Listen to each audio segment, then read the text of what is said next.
Hindu law धर्म और दर्शन का मिक्सचर है।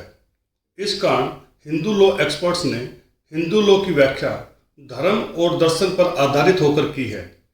हिंदू धर्म के अंतर्गत मनुष्य के सभी धार्मिक, नैतिक, सामाजिक तथा कानूनी कर्तव्य शामिल होते हैं। हिंदू लॉ एक्सपर्ट्स के अनुसार जो हिंदू लॉ है वो धर्म का एक अंग है।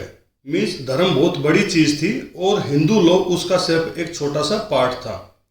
हिंदू लॉ मनुष्य के आचरण और सामाजिक के साथ साथ पारलौकिक जीवन से संबंधित नियमों की भी व्याख्या करता है।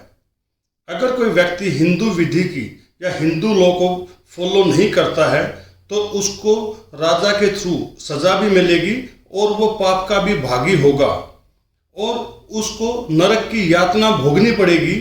ऐसा हिंदू जो लॉ एक्सपर्ट्स हैं उनकी मान्यता थी। एक चीज और देखने वाली है कि जो हिंदू लॉ है वो ऑस्टिन के द्वारा जो बताए गए लॉ के सिस्टम हैं उनसे बिल्कुल ही अलग है।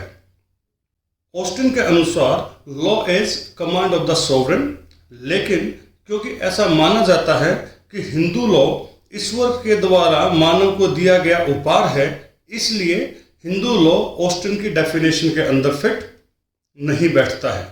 जब हम बात करते हैं हिंदू लॉ की तो सबसे जरूरी चीज ये है देखने की कि हिंदू लॉ किन के ऊपर लागू होता है। तो यज्ञपुरुष दास केस में सुप्रीम कोर्ट ने कहा कि हिंदू शब्द किसी धर्म विशेष का संकेत नहीं करता, बल्कि यह एक निश्चित भौगोलिक सीमा में रहने वाले व्यक्तियों को इंगित करता है। जो वेदों का आदर देना तथा इस तथ्य को स्वीकार करना है कि मोक्ष के तरीके तथा रास्ते भिन्न भिन्न हैं तथा बहुदेवतावाद के सिद्धांत में विश्वास करना हिंदू धर्म के विशेष लक्षण माने जाते हैं।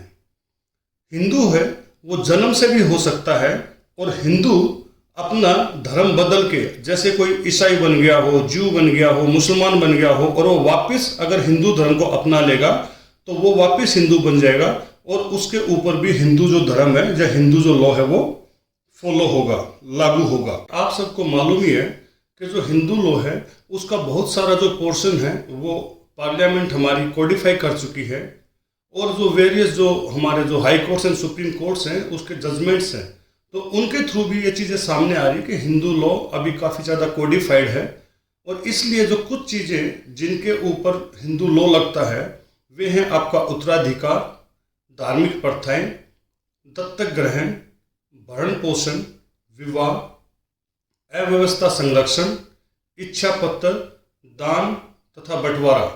जो हिंदू लॉ है वो कोई लोकल लॉ नहीं है। मीन्स उसका जो टेरिटोरियल जुरिस्डिक्शन ना होके उसका एक्स्ट्रा टेरिटोरियल जुरिस्डिक्शन है। हिंदू लॉ व्यक्तिगत विधि है, मीन्स पर्सनल लॉ है।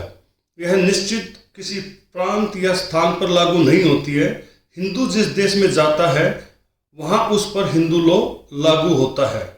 यह सबको मालूम है कि अगर जो मूल स्थान में प्रचलित रीतियों और प्रथाओं में परिवर्तन होता है तो उसका प्रभाव बाहर गए व्यक्तियों पर भी पड़ता है। हम अगर सिंपल भाषा में समझें कि हिंदू कौन है तो हिंदू एक सामान्य शब्द है जिसमें भी वे भी व्यक्ति शामिल हैं जो सामान्य रूप से हिंदू कहलाते हैं। शब्द हिंदू उन सभी व्यक्तियों को सूचित करता है जो हिंदू धर्म का व्यवहार करते हैं या जो जन्म से अथवा धर्मांतरण द्वारा हिंदू बन जाते हैं। मनोहर जोशी केस में सुप्रीम कोर्ट ने कहा हिंदुत्व शब्द से अपने आप सदैव हिंदू धर्म का ही बोध नहीं होता तथा किसी स्थान में प्रयुक्त हिंदू शब्द के अर्थ का विनिश्चय किए जाने के लिए इसका संदर्भ तथा इस शब्द का प्रस्तुतिकरण ही तात्विक अर्थात सारवान माना जाता है। हिंदू कौन है ये कहीं पे भी समझाया नहीं गया है।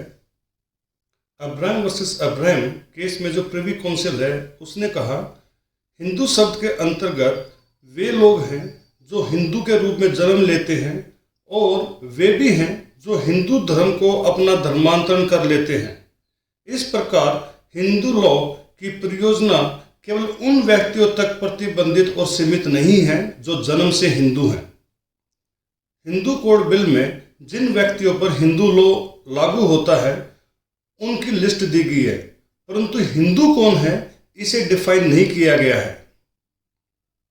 मैरिज एक्ट की सेक्शन 2 के अकॉर्डिंग एक लिस्ट दी गई है, जिसमें कहा गया है कि निम्न प्रकार के उन सभी व्यक्तियों पर जो हिंदू धर्म के किन्हीं स्वरूपों अथवा विकासों में होने वाले धर्म से हिंदू हैं, जिसमें विश्व, लिंगायत, ब्रह्म समाज, प्रार्थना समाज अथवा आर्य समाज के अनुयायी हैं, या ऐसा कोई व्यक्ति जो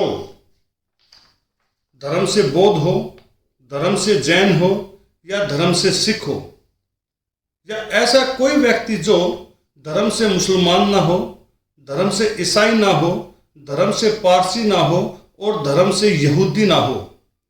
जब तक यह सिद्ध न कर दिया जाए कि यदि ये अधिनियम पास न किए जाते तो वे किसी बात के जिनके विषय में कि इसमें व्यवस्था की गई है हिंदू विधि द्वारा या उस विधि के भाग अथवा किसी भी रूढ़ि अथवा प्रथा द्वारा शामिल या शासित नहीं होते थे।